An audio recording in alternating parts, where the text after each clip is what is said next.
In this module, we will learn in case of a two-way analysis of variance, how we can set the data set up and how we can lay down the premise of fitting a model with two factors and different levels of two factors. One, by taking random effects, and second, by taking a mixed effects model. In case of random effects, we have two factors where the levels of these factors are randomly chosen, and in case of mixed effects, we will see how we have a combination of fixed as well as random effects where the levels are randomly chosen.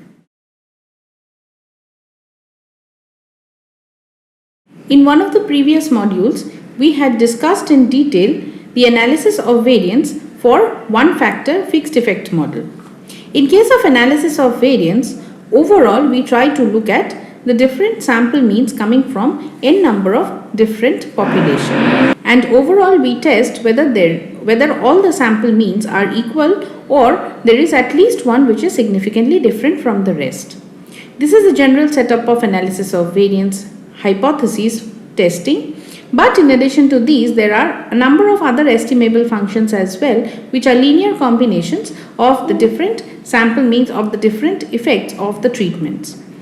So we have discussed those in detail in a previous module. What we will do here in this particular module is look at a two-way classification of analysis of variance. Suppose we are looking at the productivity. We are looking at two different classification of the number of products which are faulty that are being produced on a manufacturing line. Now the two-way classification are based on three different shifts and also four different workers who are working on these manufacturing lines. Now, due to the effect of these two factors, we want to see whether there is any significant difference in the mean number of defective items produced in each of the manufacturing line. So we have in this case a general setup of an analysis of variance which are classified in two ways. So for a two-way classification, let us look at the model.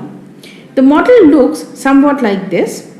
Yijk equals mu plus alpha I plus beta j plus gamma ij plus epsilon ijk, where k goes from 1 to nij, where nij sometimes equals n, which is the balanced case, as we had also discussed in case of analysis of variance one way.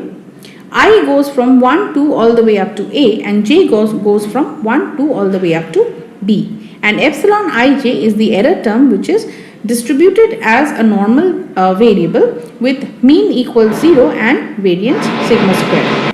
In case of the one-way analysis of variance, we only had the model which looked like mu plus alpha I plus epsilon ij, where alpha I was the effect of only one treatment. As I have mentioned before, there are two treatments in case of a two-way classification of analysis of variance. Hence, we have alpha I, beta j and gamma ij, which happens to be the interaction between the two.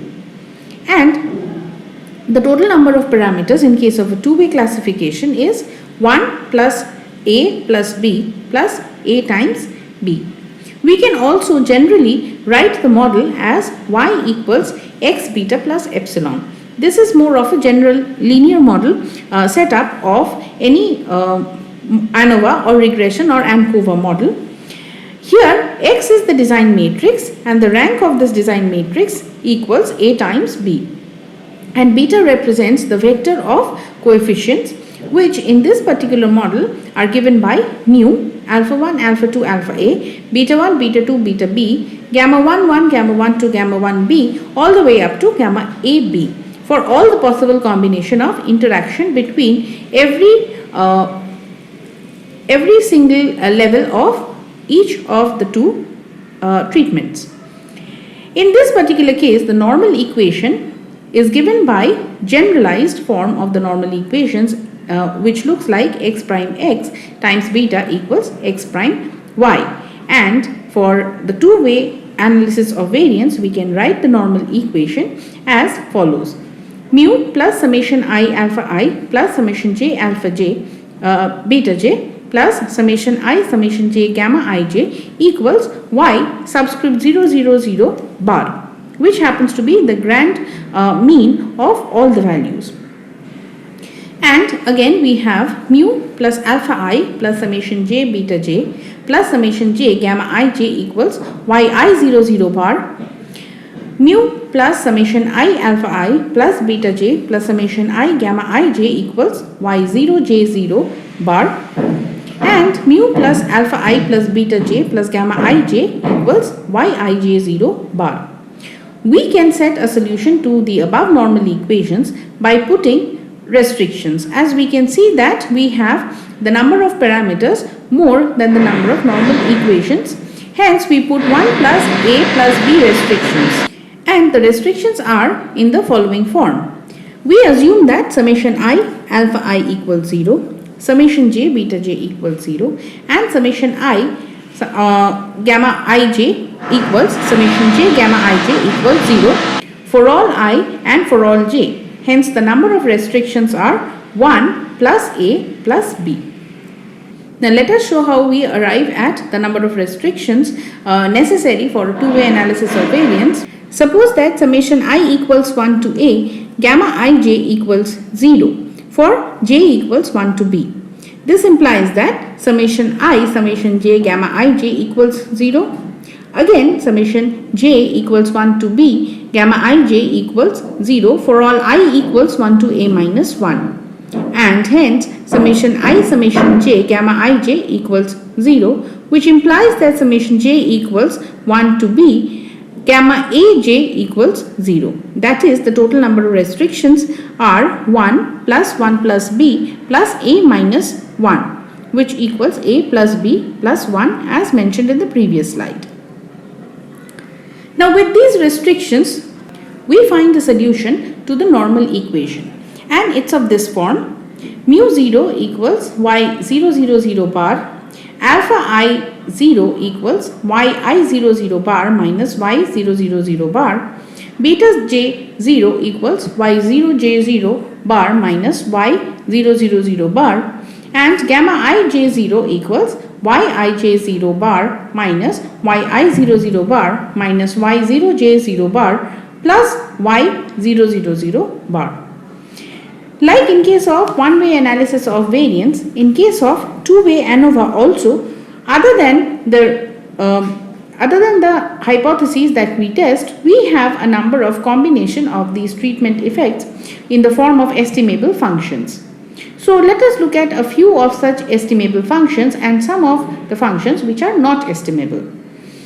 In case of two-way ANOVA, mu plus alpha I plus beta j plus gamma ij is an estimable function, whereas when we look at alpha I plus alpha I prime plus gamma ij minus gamma I prime j, alpha I minus alpha I prime is not estimable. Likewise, beta j minus beta j prime plus gamma ij minus gamma I j prime, beta j minus beta j prime is not estimable. However, gamma ij minus gamma ij prime minus gamma I prime j plus gamma I prime j prime is estimable, and hence we can test the null hypothesis H naught such that gamma ij equals gamma for all I and j. To that end, we look at the sum of squares which will later be used to calculate the test statistics. So let us define Q equals the sum of square due to error under the null hypothesis minus the sum of square due to error.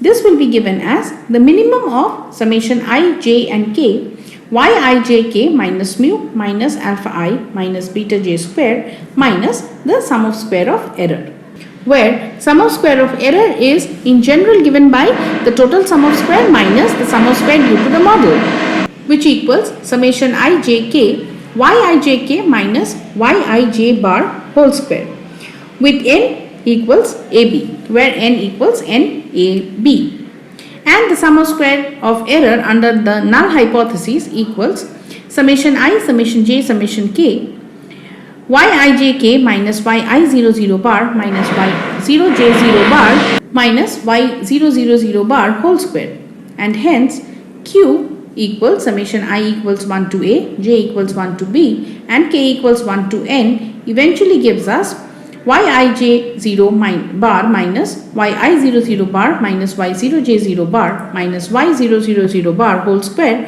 which equals n times summation I summation j times yij0 bar minus yi00 bar minus y0j0 bar minus y000 bar whole square, with n minus a plus b minus 1 minus n minus ab equals a minus 1 times b minus 1 degrees of freedom.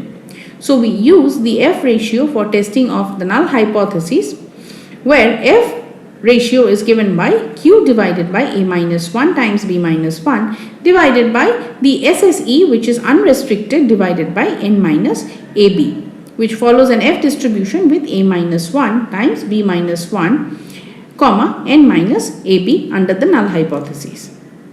Now when we are looking at a random effects model, in case of a fixed effects model, we know that the treatments that we have taken and classified our different means and different populations into, they are a fixed set of treatments. In case of random effects model, suppose if we have both the levels of A and B are random samples from a large number of levels, then the main effects alpha I, beta j and the interaction effects gamma ij are not fixed quantities, but they are random variable, and so the model will now be called a random effects model. As an example in which such a model might arise, suppose that there are P machines and Q workers in the experiment and that each worker is assigned to each machine for m days. Further, if the P machines are a random sample from a large population of machines and Q workers are a random sample from a large population of workers, then xijk equals mu plus alpha I plus beta j plus gamma ij plus epsilon ijk. In the random effects model, the assumptions are in the form xijk equals mu plus ai plus bj plus cij plus epsilon ijk, where ai, bj, cij and epsilon ijk are independent normal with zero mean and respective variances sigma a square, sigma b square, sigma ab square and sigma epsilon square. In addition to the random effects model, we also have another type of model which is a blend of the fixed effect model and the random effect model. We call this a mixed effects model. In example of a two-way layout in which it is appropriate to treat one of the factors as having fixed effects and the other to treat one of the factors as having fixed effects and the other as having random effects can be obtained by modifying the example concerning machines and workers, so that while the workers are still regarded as a random sample from a large population, the machines are not. The interest being in the individual performance of machines.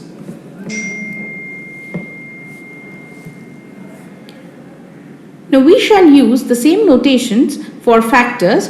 A refers to machines and B for workers, and let us see where this example takes us. So we will use the same number of notations for factors, number of levels as random effects model. We shall permit m equals 1. So we express the assumptions in two equivalent ways.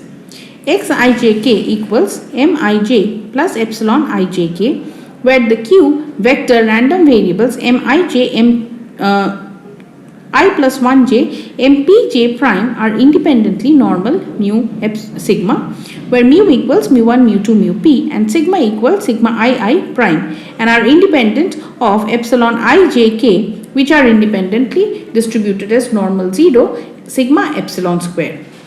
So our model now becomes xijk equals mu plus alpha I plus bj plus cij plus epsilon ijk. Hence, in a mixed model, we see that alpha here has been considered as the fixed effect and the random effect is B and the interaction C, where summation I equals 1 to P alpha I equals 0 and summation I equals 1 to P Cij equals 0 for all j. These are the two restrictions that we put, which are similar to the restrictions that we had discussed earlier in case of in case of a two-way classified analysis of variance.